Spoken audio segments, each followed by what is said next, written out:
मैं हूँ रणधीर सिंह, स्वागत है मेरे चैनल में। आज इस वीडियो में हम बताएंगे आपके साथ आज के दिन में ट्रेंडिंग खबर क्या है, चाहे वो बॉलीवुड जगत से हो या सामाजिक जगत से हो या पॉलिटिकल न्यूज़ है, सब के बारे में बताऊंगा इसी वीडियो में कि क्या-क्या आज के दिन में ट्रेंड कर रहा है, अगर देखा जाए तो टॉप न्यूज़ में। तो सबसे पहले शुरुआत करते हैं अक्षय खन्ना से। जी हाँ दोस्तों, आप जानते हैं कि जब से धुरंधर लूट हुआ है और उसका एक बहुत बड़ा कारण अक्षय खन्ना भी है। मैं ये मानता हूँ और मैं नहीं, बहुत लोग ऐसे मानते हैं कि अक्षय खन्ना की एक्टिंग ने जो धुरंधर की कमाई है, उसमें बहुत बड़ा बूस्ट डाला है और यही वजह है कि उसके बाद उनके कैरियर पर एक बहुत बड़ा बूस्ट भी मिल रहा है।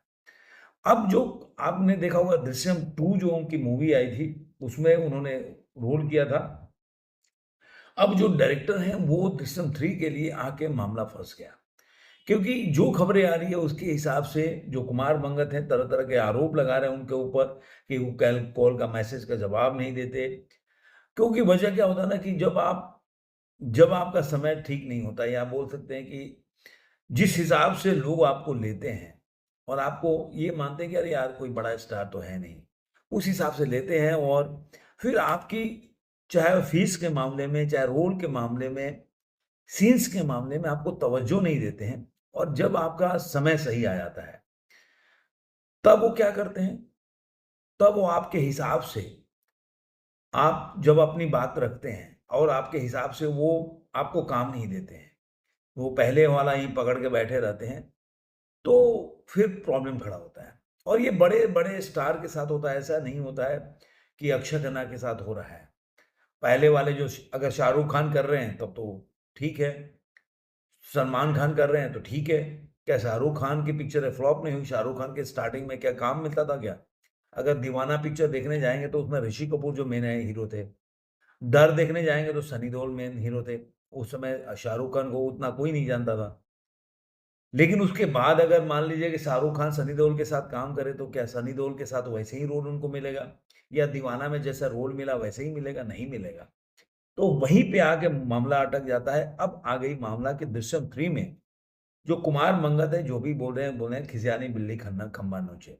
सवाल ये उठता है कि उस मूवी में उन्होंने अपने फीस भी बढ़ा दिया है। अब अगर आप मान लो कि आपकी पिक्चर हिट हो जाएगी, तो आप तो अक्षय खन्ना को क्या करोगे? काम दोगे क्या? आप लोगोगे कोई और बड़े-बड़े स्टार पकड़ने। तो अक्षय खन्ना का टाइम आया, उनकी पिक्चर हिट हुई, उनके नाम से हिट हुई। वो सबसे ज़्यादा वायरल एक्टर है इस वक़्त, तो उन्होंने अपनी फीस बढ़ा दी। उन्होंने बोला कि मेरे हिसाब से सीन भी करने पड़ेंगे और जो हेयर स्टाइल है, विग है, वो मुझे चाहिए। तो इसमें कोई बुराई भी नहीं लग रहा और जिसकी वजह से कुमार मंगत ने उनको बोला। अब जो खबर आ रही कि जिस तरह के भी आरोप लगाए, लेकिन रिलीज़ के पहले जिस तरह से उन्होंने आरोप लगाएँगे, तो जनवरी जो है 2026 में मूवी की शूटिंग शुरू हो जाएगी और 2 अक्टूबर को मूवी रिलीज़ हो जाएगी। लेकिन कहने का मतलब क्या है कि अब वो बोल रहे हैं कि कानूनी हम जो कानूनी इस पे कार्रवाई करेंगे, कानून पे अपने वकील से बात कर रहे हैं। तो इस तरह से लेकर बात किया जाए, तो जयदीप बाला की एंट्री के बाद अक्षय को वहाँ पर लीगल नोटिस भी भेजा है। अब जो अभिषेक पाठक हैं, उन्होंने बोला है कि मुझे अपने बर्ताव की उसके उनके बर्ताव की वजह से नुकसान हुआ है। मैं लीगल एक्शन लेने जा रहा हूँ। मैं उससे पहले ही लीगल नोटिस भेज दिया है। उसने अभी तक उसका जवाब नहीं दिया। अब उन्होंने बोला कि अब अक्षय खन्ना की वीक की रिक्वेस्ट पर भी हैरानी जताई क्योंकि यह फ़िल्म एक डायरेक्ट डायरेक्ट सीक्वल है। मैं हैरान था दृश्यम 3 वहीं से शुरू होता है जहाँ से दृश्यम 2 खत्म हुई थी। उसके किरदार के बाल अचानक कैसे आ जाते हैं? क्या दुनिया में कोई ऐसी टेक्नोलॉजी है जो मिनटों में बाल उगा सके? बता दें कि दृश्यम 3 जो है अब 2 अक्टूबर को 2026 को रिलीज़ होगी। तो ये खबर थी। अब इसी में देखे जाए तो मनीष गुप्ता भी शामिल हो गए हैं। जो मनीष गुप्ता है उन्होंने बोला जो जिन्होंने सेक्शन 375 में काम किया था, उनका कहना है कि अच्छे एक्टर हैं, लेकिन इंसान बुरे हैं। उनके साथ काम करने का बहुत बुरा अनुभव है, कोई भी उनके साथ काम नहीं करना चाहता। तो इस तरह की खबरें आ रही है, अब पहले ये लोग कहाँ थे वो समझने की बात है, कोई भी एक्टर जब वो हिट हो जाता है तो अपनी डिमांड रखेगा, तो उनको वो जमेगा नहीं। ये जो बोल सकते हैं कि वो चाहते हैं कि जो पहले अक्षय खन्ना को जो हम जैसे भी काम देते थे वैसे करें। आप अगर जब शम्मी कपूर का टाइम था, आपको बता दूँ एक वाकयांश जो शम्मी कपूर थे अपने टाइम में तो उनको फ़िल्में भी नहीं मिलती थी। तो बाद में आए और जब उसका कहानी अलग है, जो कैसे वो स्टारडम उनको मिला। उसके बाद आपको बता दें कि जूता लेने के लिए लोग बाहर प्रोड्यूसर के लिए जूता रखते थे, वो जूता उठा के जाते थे। तो ये सब कहानियाँ हैं। अब कितनी सच्चाई हो तो शम्मी कपूर जानते होंगे, लेकिन हर टाइम पे ऐसे काम कर रहे हैं। अमिताभ बच्चन जब स्टारडम को पकड़ लिए, तो शेखर कपूर ने इंटरव्यू में बताया है कि घंटों 3 दिन तक लगातार सुबह से शाम बैठा के रखते थे। लेकिन शेखर कपूर का टाइम आया जब उनको अवार्ड मिला था, ऑस्कर अवार्ड, तो वहाँ पे जया बच्चन गई तो उनसे मिले भी नहीं और उन्होंने उसी समय बताया था। तो ये समय का चक्र है, समय का चक्र सबसे चलता है। आगे चलते हैं, बैटल ऑफ गलवान जानते हैं, उनका जो टीजर रिलीज हो गया है और ये मूवी 17 अप्रैल 2026 को रिलीज होगी। अब इसको कंट्रोवर्सी में, एक तो सबसे पहले इसका टीजर आया। टीजर में सलमान खान दिखते हैं। वो कहीं नहीं लिखते हैं कि भाई एक जो सुभाष बाबू का कैरेक्टर करना चाहिए कि किस तरह एक आर्मी ऑफिसर होता है। आप टीजर देखें तो पूरा लगेगा ग्रीन स्क्रीन पे हुआ है और यूनिफॉर्म भी ग्रीन है। तो आर्मी का, मैंने तो अपनी इंडियन आर्मी का ऐसा यूनिफॉर्म देखा नहीं जैसा कि वो उनको दिखाया गया है। और वो भी ऐसे लोग दौड़ के आ रहे हैं, ऐसे लुक दे रहे हैं ऐसे। तो पता नहीं क्या सोच के वैसा लुक दे रहे हैं, क्या है। मतलब मुझे तो लग रहा है ग्रीन स्क्रीन पे, चूँकि उनका बर्थडे था उस हिसाब से उन्होंने फ़िल्म को उसका वो रिलीज़ किया। तो अब ये आते हैं कि जो शौर्य चक्र विजेता है मेजर पवन कुमार, वो उन्होंने इस पे आरोप लगाया कि ऐसे फ़िल्मों को, आर्मी पे अगर फ़िल्म बनाते तो ऐसे फ़िल्मों पर रोक लगनी चाहिए, क्योंकि ये लोग जिस तरह से आर्मी की पिक्चर बनानी चाहिए वो सब बनाते नहीं हैं। तोड़-मरोड़ के पूरे आर्मी को एक तरह से डिग्रेड करने का प्रयास करते हैं। तो ये अब देखते हैं आगे कंट्रोवर्सी कहाँ चलती है। अर्चना पूरन सिंह, आप जानते हैं अर्चना पूरन सिंह आजकल ब्लॉगिंग भी कर रही हैं, कपिल शर्मा शो से ज़्यादा फेमस। उसके पहले देखा तो सिंपली शेखर एक आता था, उसी पे अर्चना पूरन सिंह ने भी अपना एक शो बनाया था। शेखर जो सुमन थे उनका बहुत बड़ा नाम था। एक टाइम में उतना बड़ा स्टैंड-अप कॉमेडियन या स्टैंड-अप जो बोलते हैं, कोई पहली बार वो इंडिया में शुरू किया था, वो काफ़ी बड़ा नाम था। तो उनका नकल करके अर्चना पूरन सिंह ने आगे बढ़े और उसके बाद में आपको पता है। तो अब अर्चना पूरन सिंह ने बोला कि मेरे कान जो हैं, कान से मेरे जो बाएँ कान है उसे कम सुनाई देता है, उसने उस अभी आप जानते हैं कि सीज़न 4 जो है कपिल शर्मा का आने वाला है और प्रियंका चोपड़ा जो है पहला मेहमान है। तो उनसे पूछा गया तो उन्होंने बोला कि देखो भाई, जो मेरा कान है उसमें कम सुनाई देता है और उसकी वजह कोई और नहीं, मतलब उन्होंने बोला कि नवजोत सिंह सिद्धू हैं, वो उनकी वजह से हुआ है। एक हँसी-मज़ाक होता है। आगे जो आप देखेंगे कि वो एक और उन्होंने बताया कि कैसे किकू शारदा ने बताया कि उनकी माँ अक्सर उन्हें फ़ोन करके पूछती थी कि उनके शो में अर्चना जैसे दिग्गज कलाकार का अपमान क्यों किया जाता है। तो इस पे उन्होंने जवाब दिया कि सोशल मीडिया पर बहुत से लोग मुझसे पूछते हैं कि मैं शो में अपमान क्यों बर्दाश्त करती हूँ। पहली बात तो ये कि मैं अपमान है ही नहीं, इसे रोस्टिंग कहते हैं। रोस्टिंग में 2 लोग अपनी मर्ज़ी से हिस्सा लेते हैं और मैं पूरी टीम का सम्मान करती हूँ। मैं जानती हूँ कि मेरे साथ कोई भी दुर्व्यवहार नहीं कर सकता। मैं कपिल, सुनील, कृष्णा और किकू को इतना प्यार करती हूँ कि वे जो कुछ भी कहें, मुझे बुरा नहीं लगता। इस पे जो कृष्णा ने बोला कि लेकिन मैं आपको बता दूँ अर्चना जी मोटी फीस लेती हैं। फिर एक फैन के सवाल का जवाब भी देते हुए, सिद्धू की वजह से मेरे को मेरे बाएँ आँख में जो सुनाई नहीं देता। तो ये कमेंट होता है, एक मज़े के लिए लोग आपस में करते हैं। अब इसके बाद नेक्स्ट होता है जो मनीष गुप्ता है, उन्होंने भी आरोप लगाया अक्षय खन्ना के ऊपर। अब एक राजा साहब जो जानते हैं, राजा साहब जो मूवी है, जो मारुति डायरेक्ट कर रहे हैं, प्रभास की मूवी है निधि अग्रवाल की। इसमें एक बहुत बड़ा इनके मारुति जो डायरेक्टर हैं, उन्होंने दावा किया है कि अगर आप में से 1% भी लोग फ़िल्म से निराश होते हैं, तो चाहे वो रिबेल स्टार के फैन्स हो या परिवार, तो आप मेरे घर आकर मुझे सवाल कर सकते हैं। विला नंबर 17 कोला लग्जूरिया कोंडापुरा। मैं वो बोल रहे हैं कि मैं जो फ़िल्म को अगर देखा जाए तो ये फ़िल्म जो है अच्छी है और उनका मैं सबके बात सुनूँगा। तो देखते हैं ये राजा साहब के डायरेक्टर का दावा है। क्या दोस्तों आप जानते हैं अरशद वारसी जो थे, उनका मारिया जो गुरेटी मारा मारिया सॉरी ये छोड़िए, मारिया के साथ प्रेम कहानी। उन्होंने बताया कि वो थिएटर के दौरान उनसे मुलाकात हुई, क्योंकि पहले उनके दोस्त ने बताया कि जहाँ पे जा रहा है एक लड़की है, उसकी स्माइल बहुत अच्छी है। तो जब वो काम कर रहे थे वहाँ पे स्कूल में, तो उनके साथ थिएटर कर रहे थे, तो वो देख रहे थे कि किसकी स्माइल अच्छी है, तो उनको मारिया की स्माइल अच्छी लगी।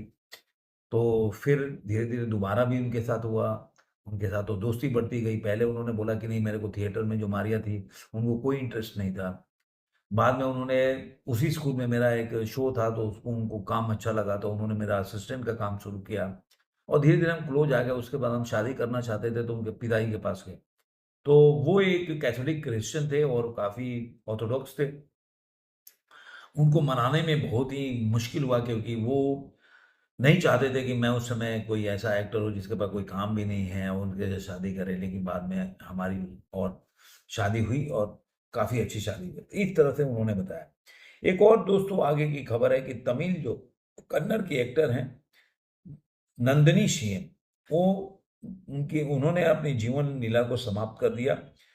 वो असल में वो क्या था कि 2021 में उनके पिता की मृत्यु हो गई। उसके बाद से वो नौकरी का दबाव था, उनके पिताजी नौकरी करते थे, तो उनको वहाँ पे जॉब मिल गया और उनके घर से दबाव पड़ने लगा, जिसकी वजह से उनको जॉब ज्वाइन करना पड़ा। और लेकिन 28 दिसंबर 2024 को 25 को इसी दिन उन्होंने अपने जीवन लीला को समाप्त कर दिया। एक दुःख भरी बोल सकते हैं घटना है। उसके बाद आता है कि जो धुरंधर के फैन्स हैं, उनके लिए एक अच्छी खबर है, जो लोगों ने धुरंधर नहीं देखी है। मुझे तो नहीं लग रहा कि जो धुरंधर देखना चाहते हैं, उन्होंने देखी नहीं होगी, वो ओटीटी का इंतज़ार कर रहे होंगे।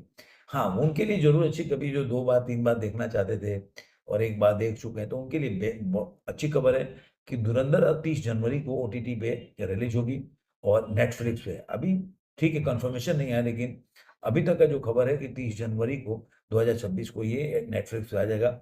और मुझे लग रहा है 285 या कितना करोड़ का डील हुआ है, जो बहुत बड़ा एक अमाउंट है कि पुष्पा का भी रिकॉर्ड तोड़ा है।